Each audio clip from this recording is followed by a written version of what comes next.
Hi, I'd like to introduce myself. I'm Dave Strider, candidate for U.S. Senate here in the state of Washington. I've been called the no BS guy, and I'm not. I will not tell you a lie. I will not stretch the truth. I will give you the hard, cold facts.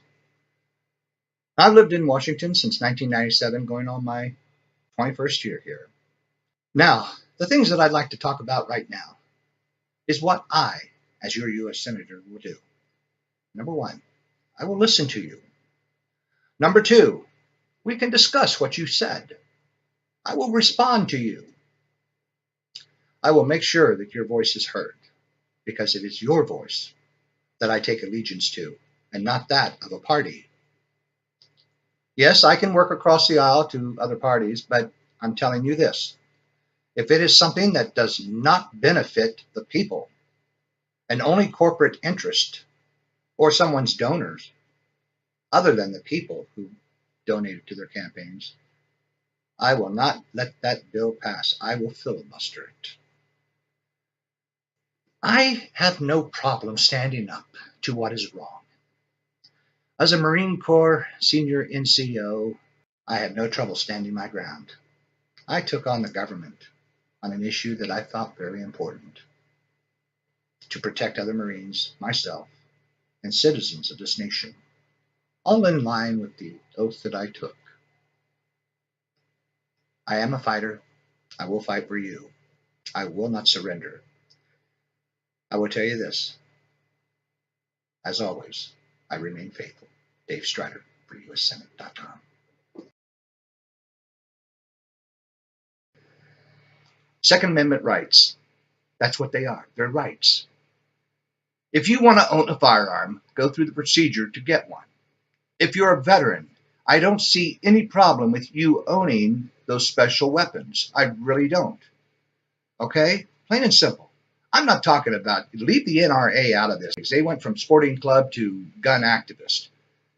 But I'm talking straightforward about your gun rights, my gun rights. Now, something else. When children are the tool and the focal point, the pivotal point on whether gun ownership or the Second Amendment should be abolished, that's a bunch of crock. Ronald Reagan, a Republican president, did what? Defunded, and broke up unions, but defunded the National Institute of Mental Health. And at that time, things started going downhill. We lost counselors in schools, in communities, and so we had no one to reach out to those young men who were actually on the borderline of having problems. Young men would drive to high school in their pickup trucks with their shotguns and their bows and arrows and the repeating rifles in the back window of their car.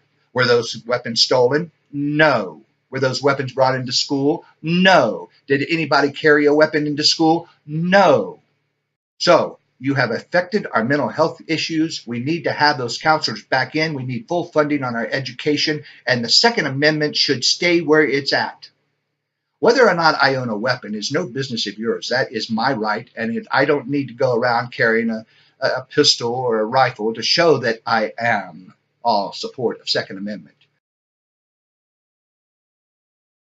The question is immigration. I'm an immigrant, so are you. Unless you're firstborn, native born, you are not. You're not an immigrant. The rest of us are. My wife is an immigrant.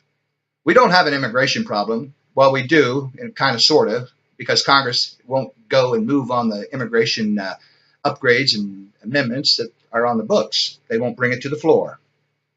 I really condemn you guys for not doing your job. You're traitors, period. Okay? I'll just leave it at that. We have a refugee problem down at our southern border in Central America, just like we caused in the Middle East, caused Europe to be flooded by immigration, refugees. We created that with police force, CIA interference, regime change, and Oliver North and Ronald Reagan. They are a big, big part of that. Yeah, we did it.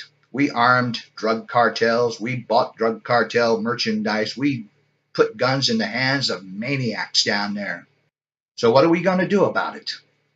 One, let's bring those people who have been here already a pathway. Make them pay for what it takes, like I did and others, to become a U.S. citizen. pay for the procedure, the administrative fees, and go through the background check. The refugees should be given asylum and quit interfering with other countries. United States, we are not an empire. We are a republic, and it's time we started acting like it. Don't you think, America? I do. That's why I'm going to Washington, D.C. to prosecute with extreme prejudice against those who would usurp our liberties and take away our freedoms in the name of corporations. I'm going to talk a little bit about trade issues and tariffs. Do we need high tariffs in order to make sure that we're treated fairly in the world's trade markets, international trade markets? No, we don't. High tariffs only hurt the American worker. It also damages our relationship with those other countries. Currently, right now, we are in a trade war. And what's going to happen? We, as the American public, are going to suffer. General Motors has already talked about, the tariffs are going to cause severe problems. BMW is talking about taking their manufacturing out of the United States. So there's thousands of jobs lost there. Now, another thing is this. We allow foreign companies to come in here and buy property, businesses, and everything else. You can buy and own property if you are a citizen of this nation. That same restriction goes across the board when you, as a citizen, go to another country. There are restrictions. But as far as trade goes, we do not need high tariffs. It does nothing good for our economy. When you look at the failed business practices of the man who's calling for tariffs height and free trade and fair trade is two different things. Fair trade is fair to all parties. Let's do that.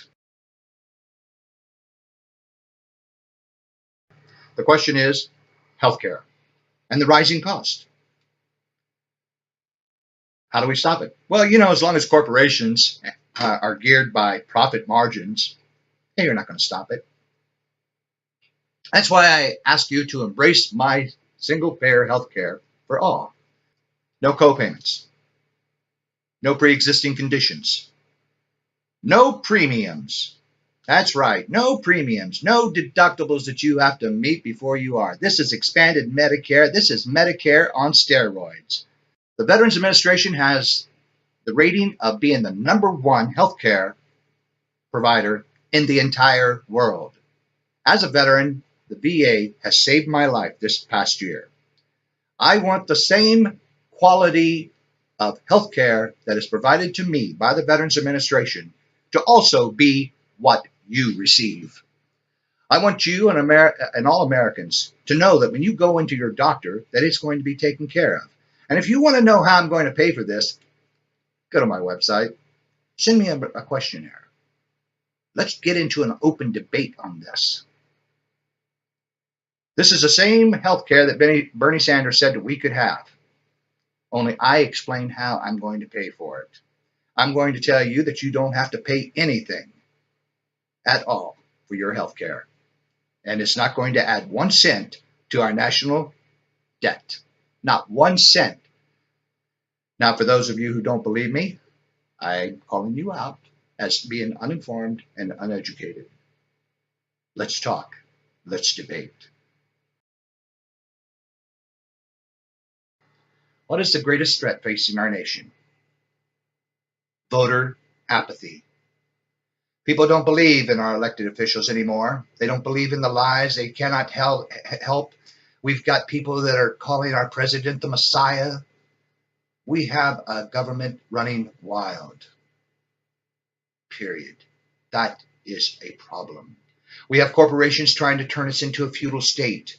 We're trying to have a new world order where we have all one government. George Bush talked about it. It's in the news. Whether you believe it or not, there are people at the top who are pushing this thing forward. When you have the Koch brothers trying to influence even grassroots level politics at the city council meetings, that's the problem. When we have a run-amok board of directors at the president's desk taking away environmental protection. when we have people who are not listening to us in our needs for education, when in fact I have seen the dumbing down of America since I have been on this earth. Things have changed a lot since I grew up, and I counted on a lot of people doing things to get things done. Why am I running for office right now? I'm going to tell you. Because I don't trust anyone that is in office or running against me in this race to get the job done. I've been there, I've done it, and I'm not backing down.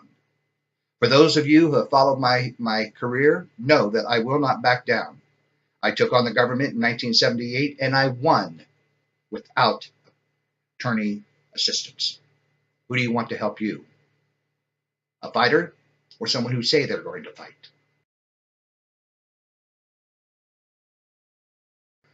And what will I do as your senator-elect to help the people of Washington?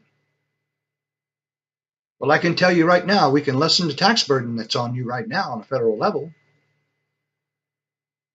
and also lessen the tax burden required by the state. What are we going to do?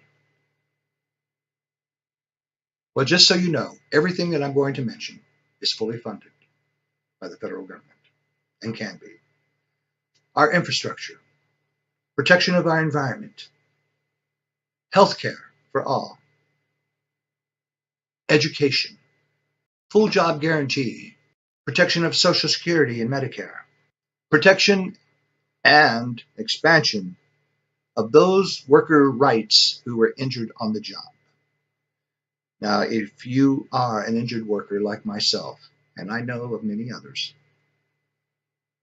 you do not get anything while you're on disability.